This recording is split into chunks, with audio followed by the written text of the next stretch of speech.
Dober večer. Po podatkih državnih statistikov so slovenska gradbena podjetja lani na vseh objektih skupaj opravila za 1,75 milijarde evrov gradbenih del. Približno tretjino pa jih je plačala javna uprava.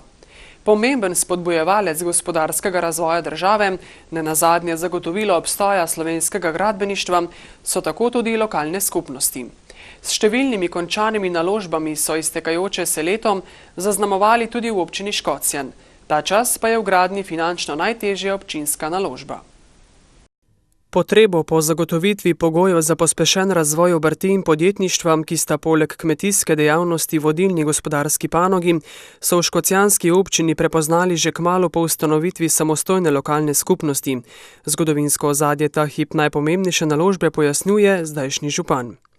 Ja, projekt že ima neko zgodovino, bi lahko rekli že dolgo brado. Namreč že za ustanovitvijo občine Škocjan, to je bilo leta 1994, so nekako tedajni svetniki z županom nekako začutili potrebo po dodatni industrijski coni in tako so se opredelili, da bi bila ta cona v Dobruški vasi, kjer so bili že obstoječa firma Strešnik, kasneje je to prišlo v last cestno-gradbenega podjetja Novo mesto, kjer pa deluje tudi firma Bramak.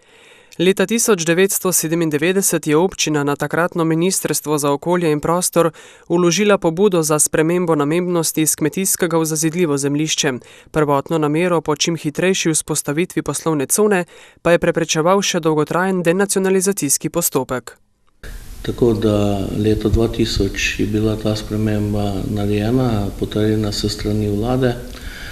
V prejšnjem mandatu, to v letu 2007, je bil sprejet občinski podrobni načrt OPPN za to območje, kjer je bilo še danih 10 hektarjev, ki bo namenjenih za bodoče investitorje. Ureditev Škocjanskega gospodarsko-tehnološkega centra bo sicer potekalo v večjih fazah. Celotno v občinskem podrobnem prostorskem načrtu opredeljeno ureditveno območje namreč meri dobrih 23 hektarjev, od tega jih je nekaj več kot 5 hektarjev že v uporabi.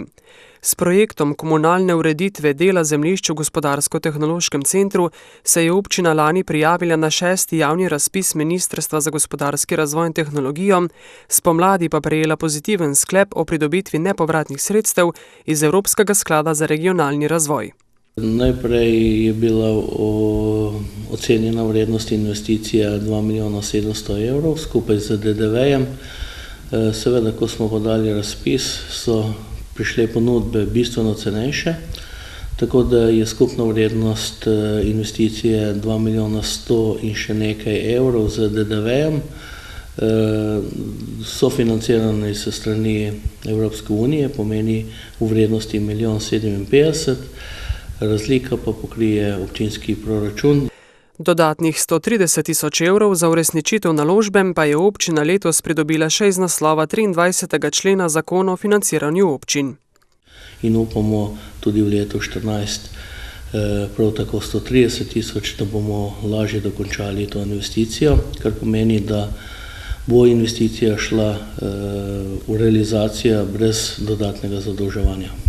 Gradnja komunalne infrastrukture v gospodarsko-tehnološkem centru obsega več posegov. V sklopu tega projekta je predvidena čistilna naprava s 1800 policijskimi enotami in sicer po tehnologiji MBR, mehanski bioreaktor. Ravno tako je predvidena fekalna kanalizacija za odvajanje komunalnih vod v dolžini 1300 metrov, potem vodovod bomo zgradili v dolžini približno 900 metrov. Ker sestava tal v gospodarsko-tehnološkem centru ne omogoča ponikanja padavinskih voda, bodo v dolžini približno 800 metrov zgradili še meteorno kanalizacijo z zadrževalnima bazenoma. Ravno tako bo pa v vseh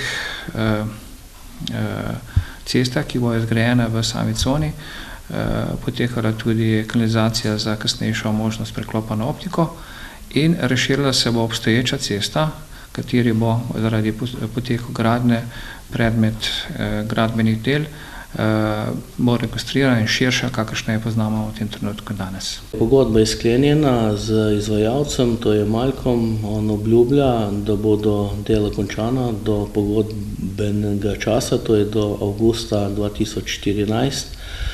Seveda dela so se začela že v letošnjem letu, nekako malce je prišlo še do določenih sprememb zaradi določenih cevi.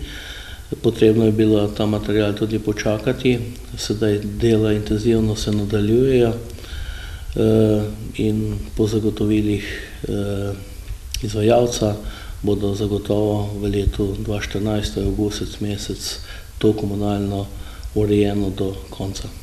Z vso potrebno infrastrukturo opremljena zemljišča naj bi tako v prihodnje postala še zanimivejša za morebitne naložbenike.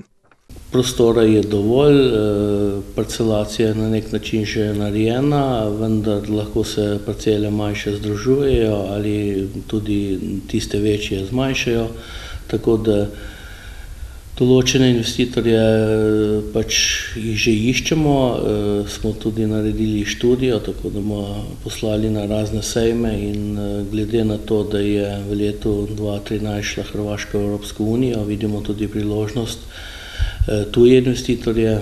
Seveda v prvi vrsti so zainteresirani domači, v primeru, da pa domači ne bodo pač izrazili toliko potreb, pa seveda bo na razpolago tudi tujim investitorjem. Na poslovnem območju z ugodno lego ob avtocesti Ljubljana-Zagreb bo vsem naložbenikom zagotovljena tudi zanesljiva oskrba z električno energijo. Kot pravi Kapler, namerava Elektro Ljubljana v coni zgraditi novo razdelilno transformatorsko postajo. Kar pomeni, da bo boljša oskrba tako za občino Škocjan kot tudi za občino Šentjerne in nenazadnje tudi za občino Novo mesto. Želimo se te investicije čim prej, namreč to pomeni, da bo tudi zagotovitev dovolj moči za samo cono. Nekako upamo, da bo do realizacije čim prej prišlo in seveda tudi od prodaje tega zemljišča za potrebe tega RTP-ja. Po podatkih statističnega urada je v občini Škocjan lani delovalo 141 podjetij, leto predtem 10 več. Stopnja registrirane brezposelnosti v občini je bila v septembru skoraj 13% in primerljiva z državnim povprečjem. Od prihoda morebitnih naložbenikov si, tako Kapler, obetajo hitrejši razvoj in nova delovna mesta. Zaradi prodaje komunalno opremljenih zemljišč v GTC-ju pa naj bi se v proračun steklo še skoraj 2 milijona evrov kapitalskih prihodkov. Ki seveda jih bomo z veseljem investirali v potrebno kanalsko infrastrukturo, ideje še mnogo tudi znotraj Škocjana in izven. Potreb je še veliko, seveda vemo pa, da je denarja vse manj, tako da če bi nam to uspelo, bi bilo to velika pridobitev za občino Škocjan. Da bi zagotovili varen uvoz v poslovno cono, pa namerava občina v prihodnjem temeljito posodobiti obstoječe križišče.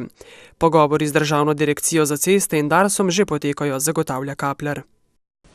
Ločevanje odpadkov je pomembno, saj tako zmanjšamo delež odpadkov, ki končajo na odlagališču, podaljšamo njihovo življenjsko dobo in zmanjšamo potrebo po novih. Hkrati prihranimo naravne vire, kot so voda, drevesa in nafta. Pa se ljudje zavedamo teh dejstev, na katero opozarjajo komunalna in nekatera druga podjetja? V slovenskih nakupovalnih središčih je družba Slopak v sodelovanju s komunalnimi podjetji, tudi Komunalo Novo mesto, v minulih dneh pripravila informacijske točke, kjer so lahko ljudje izvedeli, kako in čemu sploh ločevati. Žal pa opažam, da se večina še tega ne zaveda. V šoli, odkudar prihajam, učenci se učijo, poskušamo vplivati na njih v šoli, da osveščajo starše. Tudi sama sem prišla iz enega velikega naselja, kjer sama opažam, da se dosledno ne ločuje odpadkov. In sem prišla po prospekte, da jih bom razdelila v poštne predalčke. Morda pa bo kateri od stanovalcev le spremenil svojo miselnost in začel ločevati odpadke, dodaja prebivalka novomeške četrti Drska. Ne bom rekla, da vsi ne ločujemo. Eni ja, drugi pa sploh se ne potrudijo, ne vem, ali se jim to ne zdi pomembno ali pa ne znajo. Jaz izhajam iz tistega, da ne znajo, da ne vedo, zato sem danes tukaj. Že dolgo ločuje odpadke tudi Vinko Volk. Mal je v mojem fahu, ker sem kemik. Res pa je, da sem že upokojen, smeti pa še zmeraj lepo ločujem. Pa Slovenci mislite, da premalo ločujemo odpadke? Ne samo, da premalo ločujemo, ampak smo zelo malomarni. Informacijske točke, ki so del evropskega projekta LIFE Ločujmo odpadke, so sicer le kamenček v mozaiku pri osveščanju javnosti. Izobražujemo občane, kako je treba pravilno ločevati odpadke, sprašujemo jih, če imajo kakšne težave. Veseli smo, da v ta namen z nami sodelujejo tudi lokalne komunale, ki poznajo bolj težave in probleme lokalnega prebivalstva. Območja v Sloveniji se namreč soočajo z različnimi težavami na področju ločevanja odpadkov, dodaja Pleterskijeva. Občani predvsem imajo vprašanja glede, kaj v katero kanto, kam gre, če imajo še kakšne težave, kakšne specifike, recimo biološki odpadki, recimo, ne vem, največkrat so vprašanja tele papirnati robčki, brisačke, da grejo res v biološke odpadke, potem embalaža, kaj vse gre noter. Občani se med drugim pritožujejo nad nevestnostjo ločevanja odpadkov v večjih mestnih skupnostih, dodaja Pleterskijeva. Hkrati mnogi negodujejo nad tem, čemu bi sploh ločevali, ko pa so položnice za komunalno storitev zbiranja odpadkov tako visoke. Mi v bistvu predvsem odgovorimo v tem smislu, da je treba poskrbeti za okolje, da te stroški so vedno večji, da v bistvu odpadne embalaže vedno več in če ne bomo ločevali in reciklirali, kar je najbolj važno, se bomo zadušili v bistvu v smeteh. Vprašanj z tega področja je torej veliko. Pa je o tem dovolj informacij? Sem se tudi sama pozanimala na spletnih straneh različnih komunalnih podjetij in sem prišla do tega, da tudi tukaj ni enotne informacije. In sem bila včasih tudi sama, ko sem držala nek odpadek v rokah, kam naj ga odvržem. Kdo bi pa mogel več narediti za večjo osveščenost, da bi ljudje več ločevali?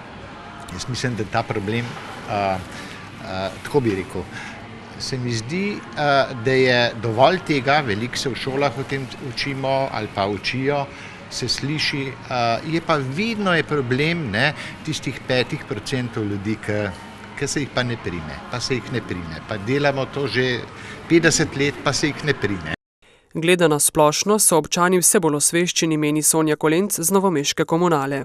Pokliče na komunalo, vprašamo, vedno smo jim dosegljivi, na naših spletnih straneh imajo podatke, kam sodi določen odpadek, vendar lahko rečem, da določenim še ni to prišlo v kri. Sami otroci to zelo dobro ločujejo, generacija, ki bolj posveča svojo miselnost okolju, varovanje okolja, zato zelo poskrbi, določeni pa vse v eno vrečko.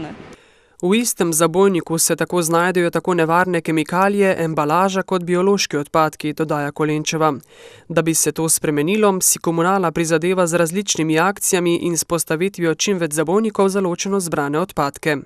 Mi imamo dejansko v tem trenutku razpršenih po 8 občinah 8800 zabojnikov, kar pomeni, da je od tega 40% za ločeno zbiranje odpadkov, ostali so pa še za mešane odpadke, torej za ostanek odpadkov. Njihov način zbiranja odpadkov je integralen, kar pomeni, da imamo ekološke otoke, kamor več gospodinjstev odlaga.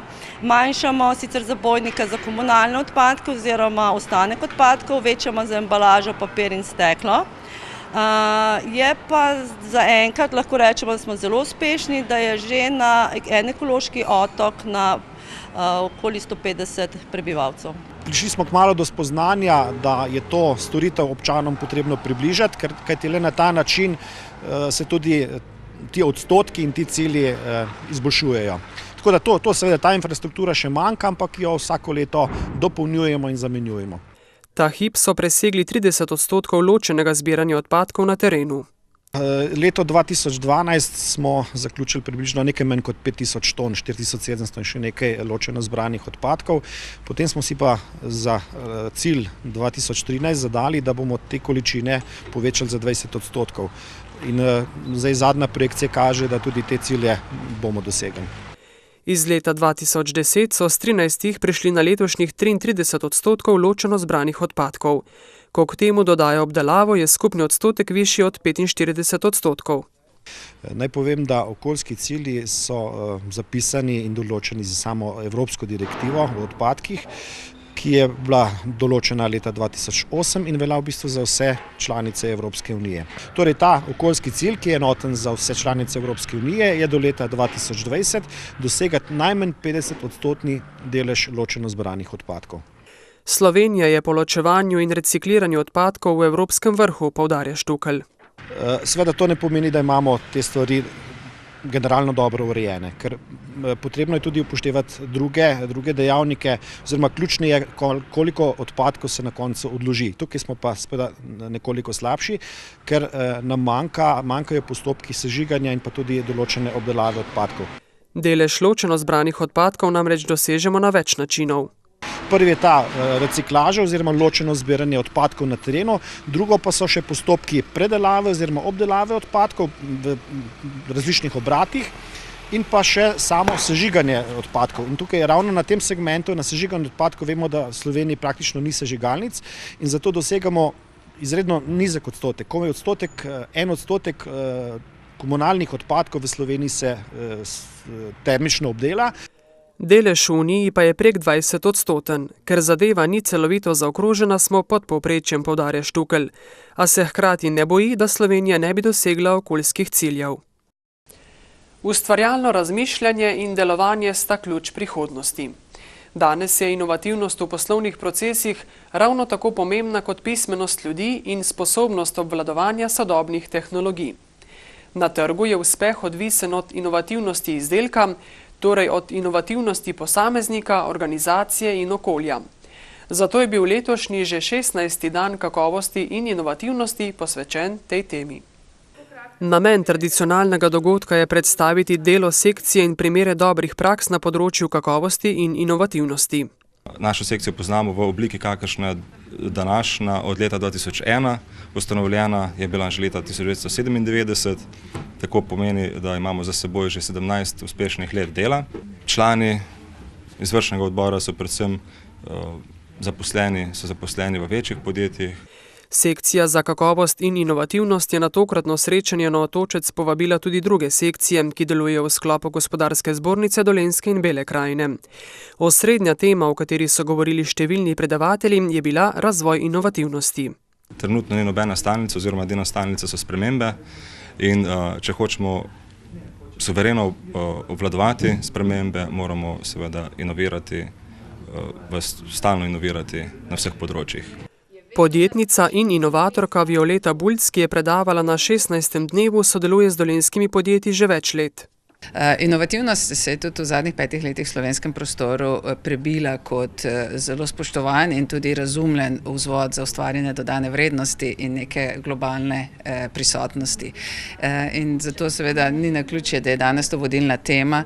Dolenjska in belokranjska podjetja so med najbolj inovativnimi v Sloveniji, meni direktor zbornice Tomaž Kordiš. Kar se tiče kakovosti, imamo praktično vse največje in tudi veliko majhnih firm, ki imajo uvedene sisteme vodenja. Imamo največji procent podjetij, ki imajo uvedeno poslovno odličnost in imamo veliko podjetij, ki imajo svoje lastne metodologije, ki omogočajo nenehen razvoj, raziskave, tako izdelkov kot tudi storitev. Tako da na tem področju lahko rečem, da smo res regija inovativnosti.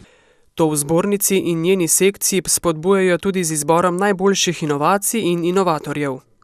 Ta projekt traja že od leta 2007 in do zdaj je bilo nagrajenih več kot 90 posameznikov in več kot 30 podjetij. Če primerjam obdobje predhodnih let, ugotavljamo, da je trend pozitiven, da imamo vsako leto več podjetij, ki se prijavljajo na ta razpis.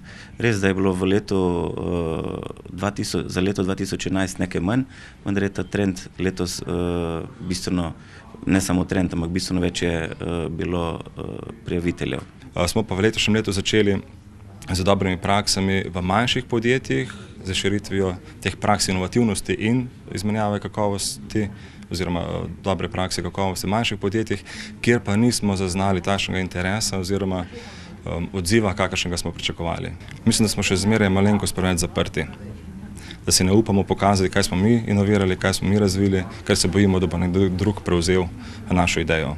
Ključno sporočilo tokratnega srečanja je bilo, da je za inovativne preboje treba razvijati strukture, organizacije in sisteme. Kot tudi ves čas skrbeti za celosten razvoj posameznikov, ki v teh strukturah sodelujejo, ustvarjajo, zato da jih lahko ves čas spreminjajo, prilagajajo in da lahko prepoznavajo na osnovi svojih ključnih sposobnosti, na osnovi svoje enkratnosti in svojega načina razmišljanja nove tržne niše, ki seveda odpirajo pot do višje dodane vrednosti. Podjetja, ki inovativnosti in kakovosti niso privzela v svoj sistem vrednot, so zašla v resne težave, poudarja Bulčeva. Kajti danes samo tista podjetja, ki zelo smelo razvijajo predvsem inovativnost, ki pa že temelji na vzpostavljenih vzvodih kakovosti in produktivnosti, lahko seveda tekmujejo oziroma so sploh aktivno prisotno v globalnem prostoru. Za Slovenijo pa vemo, da gospodarstvo in podjetje, ki ni globalno prisotno, nima ne vem kako velike perspektive v razvoju.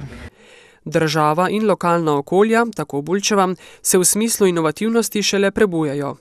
Je vzpodbudno, tudi na nivoju Evropske unije Slovenija aktivno sodeluje recimo pri vzpostavljanju kriterijev in pogojev za vrednotenje inovativnosti na nivoju lokalnih skupnosti in tudi verjamem, da iz tega se bo razvil en nov model za vrednotenje inovativnosti države, ki trenutno temelji še na starih vzorcih razmišljanja in vrednotenja. Delovna organizacija brez inovativnosti in kakovosti ne more biti uspešna, se strinja Bulčeva. Posel smo ljudje. In danes se še kako zavedamo, da edino, kadar razvijamo masovno participacijo in masovno inoviranje, takrat dosežemo resne trajnostne rezultate.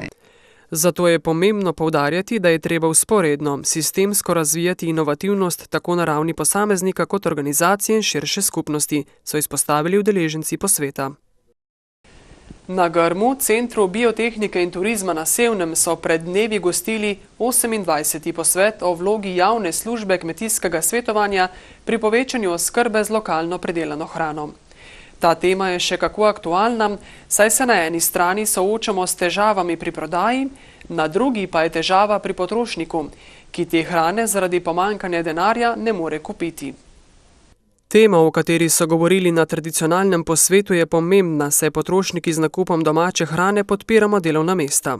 In če uvažamo hrano od drugje, z našim denarjem plačujemo delovna mesta v Italiji, na Nizozemskem, na Danskem in ne vem kje še vse, tako v kmetijstvu, v živilsko-predelovalni industriji, v trgovini, v številnih panogah, ki so s tem povezane in ob dejstvu, da je samooskrba s hrano v Sloveniji rečemo v povprečju okrog 60-65%, recimo pri nekaterih panogah, kot je vrtnarstvo, je pa še celo pol manj, se pravi tam 35-40%, potem je jasno, da imamo možnosti še zelo velike. Kako lokalno hrano ponuditi potrošniku je bilo eno od vprašanj, s katerimi so se soočili navzoči. Slovenska hrana je kakovostna, so poudarili, vendar je več kot 3/4 kmetijske zemlje v Sloveniji v območjih s težjimi pogoji za kmetijsko pridelavo. In tam so tudi pridelki manjši. Tudi pridelava sama je tam dražja. Vendar pa, kljub vsemu, je možno, da predvsem pri panogah, kot so sadjarstvo, tudi kot je vinogradništvo, vrtnarstvo sem že prej omenil, je možno tudi na manjših površinah, to so delovno intenzivne panoge, na manjših površinah več pridelati. In tukaj seveda imamo možnosti in prav na te ciljamo in na te lastnike, ki imajo taka zemljišča, se tudi obračamo in jih spodbujamo k večji pridelavi. Na srečanju so pripravili delavnice o različnih temah. Tako so problematiko lokalne pridelave, potrošnje in trženja pogledali z več zornih kotov. Možnosti za razvoj trženja izdelkov v lokalnem okolju je veliko, meni Naglič. Kmetije imajo možnost marsikaj prodati doma, nekaj na trgu, tudi možno je priti v trgovske verige. Vendar tukaj se je treba zavedati, da mora biti hrana potem tudi primerno tehnološko poenotena. Treba je poskrbeti tudi za daljši čas, za daljši čas dobave.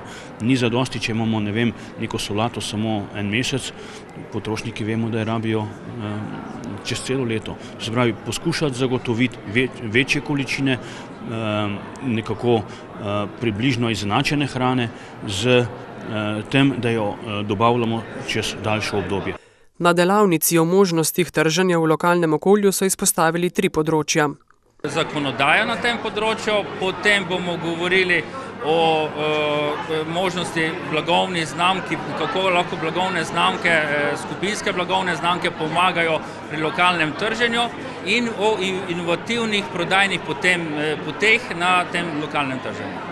No, če se pogovarjamo o blagovnih znamkah, skupinskih blagovnih znamkah na lokalnem trženju, so vsekakor en element, ki pomagajo, da se izdelki lokalni izdelki prepoznavajo na terenu. Priložnost za povečanje lokalne oskrbe pa je tudi v socialnem podjetništvu, so poudarili na eni od delavnic. Tudi v okviru socialnih podjetij, prav na podeželju, jaz trdim, da so prav optimalne možnosti, da se razvijajo. Ob tem, da socialno podjetje seveda nima nič zveze s socialo, podjetje kot podjetje, vendar deluje na nek trajnosten, pošten način. V kmetijstvu je socialnega podjetništva še premalo, poudarja Naglič. Kmetje pa morajo biti tudi inovativni, pravi Janez Benedičič, na čigar kmetiji so razvili sistem sušenja sena s toplotno črpalko, ga izboljšali, na kar smo razvili tudi lastne prodajne avtomate, razvili smo avtomatsko tržnico in v bistvu na tej avtomatski tržnici prodajamo naše izdelke, to je predvsem seneno mleko in ekološka jajca ter izdelke okoliških kmetij. Menijo namreč, da je treba okoliške kmetije povezati, da skupaj nastopajo na lokalnih prodajnih trgih, saj tako dosežejo večji dohodek. Inovativnost mora biti odločitev kmeta, oziroma tvoja odločitev, moraš biti drzna, ne? In brez tega pa v bistvu ni razvoja. Država nam gre nasproti samo toliko, kolikor so ti razpisi za kmetije. Do zdaj v tem obdobju pa ni bilo v bistvu nobenih posebnih razpisov, ki bi spodbujali kakšne takšne inovativne projekte. Če želiš razviti nov izdelek, moraš prilagoditi celotno proizvodnjo in uvesti novo tehnologijo. Temu pa do zdajšnji razpisi niso bili namenjeni, poudarja Benedičič. Toliko smo za vas pripravili v 1. decembrski oddaji. Vabljeni v našo družbo vnovič prihodnji torek ob isti uri. Vse gospodarske vsebine pa so na ogled tudi na spletni strani vaskanal.com. Lahko noč.